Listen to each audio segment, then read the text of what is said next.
guys, it is the first week of the Trans Tasman and I think it's going to be a big one because these guys haven't seen each other in a long time and they have been waiting for it.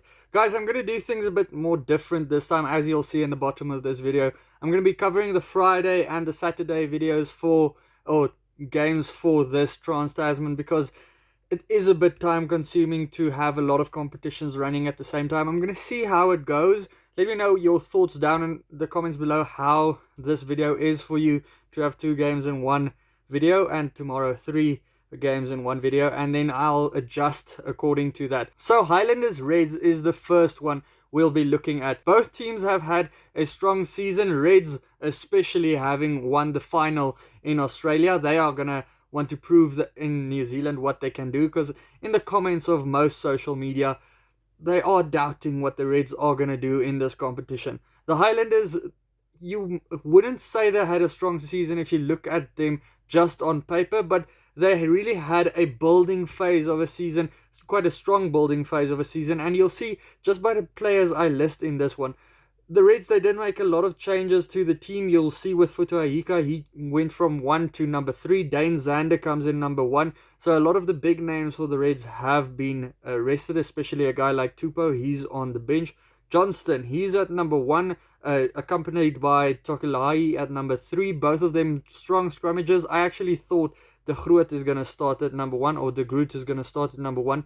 But this is still a very strong combination for the Highlanders. Something they've been doing very well this season was scrum time, but the Reds 100% for most of the season, so they will want to prove what they can do. Ash Dixon, he's been brilliant at line-out time. Paenga Amosa, last week in the final, it was actually line-out time was something the Reds struggled quite a bit with. And this week it might be an issue again because a guy like Paripari Parkinson coming back for the Highlanders, that just strengthens their side when it comes to the second row. Especially, he's a workhorse. You will see him popping up on the park all the time, running around like a flanker.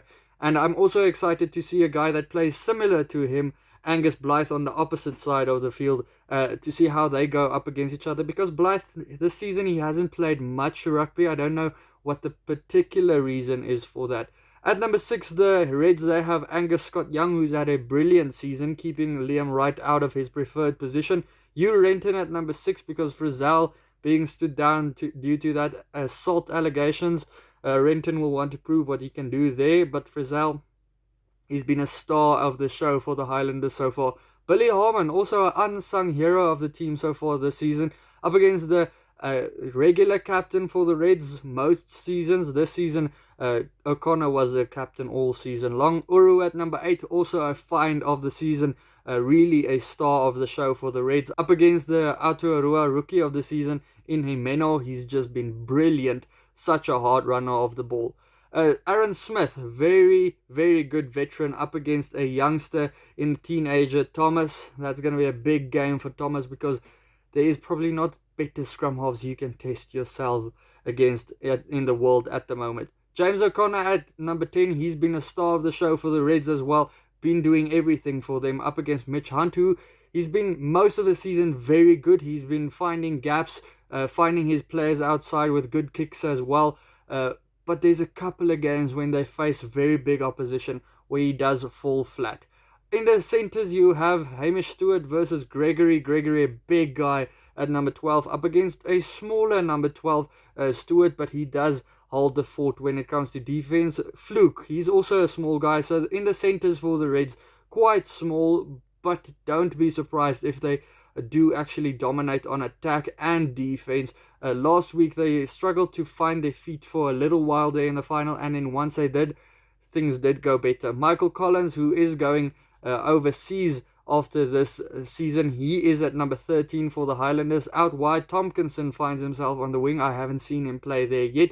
Jonah Nareki, when it comes to attack, probably the most dangerous player on the park. He can rack up a lot of meters when it comes to that. Daigunu at number 14 is a dangerous player, along with Campbell, who is playing at number 11 these days. Hegarty at number 15 and Sam Gilbert at number 15 for the Highlanders. On the benches, there's a lot of changes for the Reds. You'll see a few big names there like Tupou, Salakai Lotto, McWright, Sorovi, Vunivalo, the league convert, who's not been really shining out this season, but he's going to want to prove what he can do.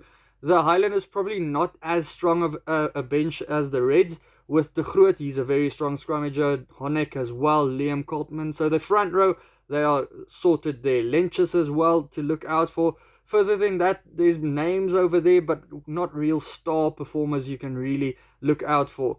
Guys, if I have to make my prediction here, you have to look at the Reds that haven't won here since 2013, which is also a big thing to consider. The Reds, they turned over from a final that they played last week, so they're probably dead after that. Physically, they also probably partied a couple of nights too much. So I do think the Highlanders are favoured here to win, especially because the Reds don't have the biggest team here. I think the Highlanders might sneak it by 5 points. Let me know your prediction down in the comments below.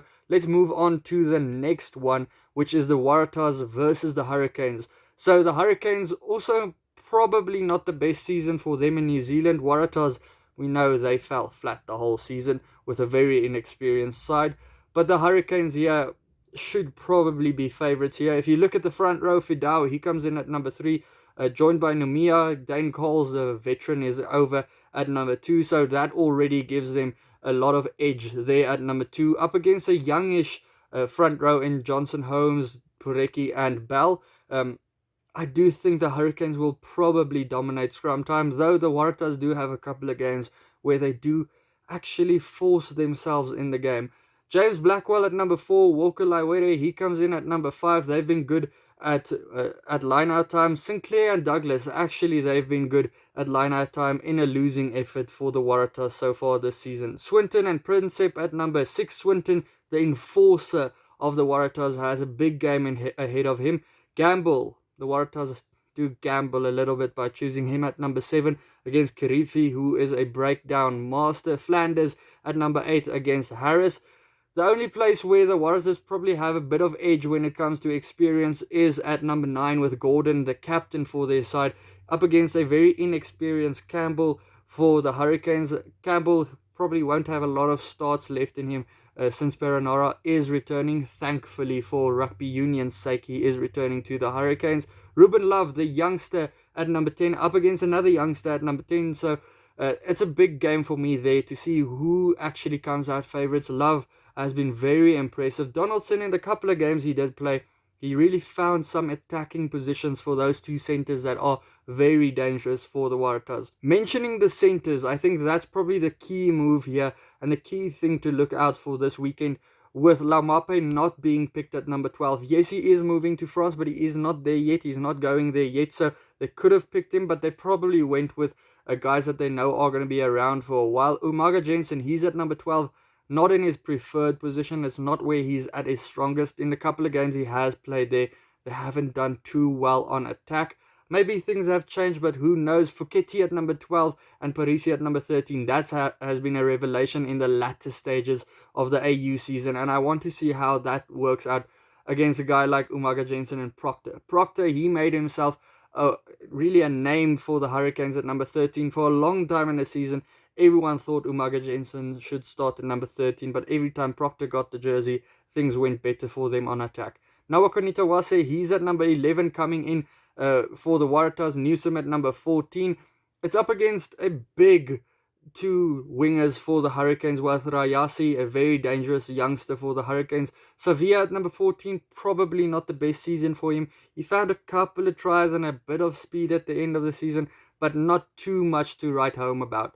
Someone you would probably want to write home about if you had a grandmother or someone that was very interested in New Zealand rugby. Geordie Barrett, he's been a revelation this season. He is probably the pop-out name when it comes to All Black selection at number 15. Well, if D-Mac can't help it. He's so good. He's kicking everything over. He is the key player for the Hurricanes. If he does not perform, they will probably not play well. Maddox at number 15, not the greatest season so far. He did say he wants to turn things around and have a better season in this Trans Tasman. So let's see how things go this season. On the bench, we have a couple of guys to look out for. Aumua, what a brilliant hooker to bring on. He brings so much intensity for the Hurricanes. They have Lomax as well, who's an All Black at number 18. Also a guy to look out for. Then further than that, not too many guys. Lega, he is an experienced guy at number 22 for the Hurricanes. For the Waratahs, they continue with guys that's probably a bit inexperienced there, but a guy to really look out for that they will bring back from his injury is Will Harrison, the guy that's been a controlling guy for the whole Waratahs team for a season or two now, has been injured for a while, so having him back on the bench will change things around for him. Jack Grant, he had a couple of moments of shining out, the youngster at number 21 as well, but in the latter stages, not so much in the AU season.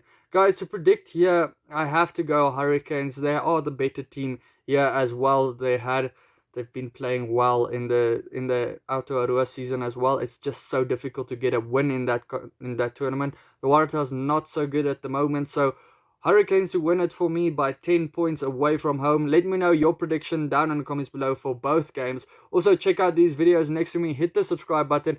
Join the SuperBru pools for this Trans Tasman competition. And then I'll see you for the next one. Cheers.